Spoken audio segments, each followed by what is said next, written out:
Hello everyone. I was taking a look at the compressor mount on the engine and realized something that should take into consideration that I didn't.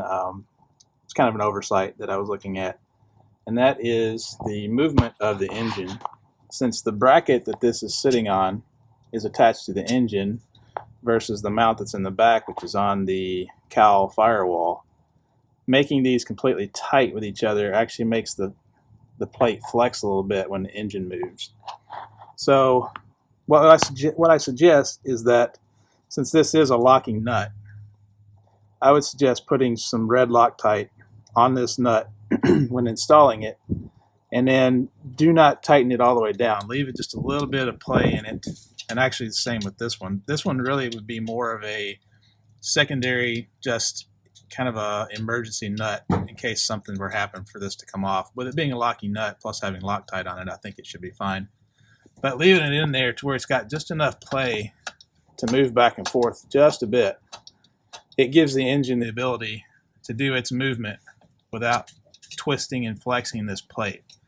And really it's more of a long term. I want to make sure that this plate is not being twisted every day long term for a while and maybe fatigue the metal for some reason. So I think just leaving a little bit of play in there takes away all of that issue. There's still plenty of room back where this little compressor line's coming through here, so that should be fine. Like I say, just leaving just enough looseness on this locking nut.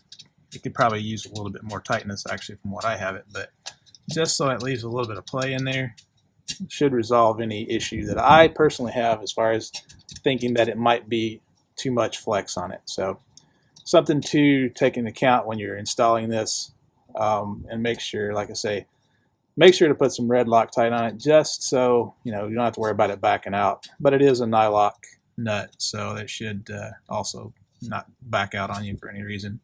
And maybe even something good too is to mark the nuts and the washer excuse me, the nut and the washer, or the nut and the stud, with a little paint marker, just so it's a quick look when you're looking at it, just to make sure nothing's backed off on you.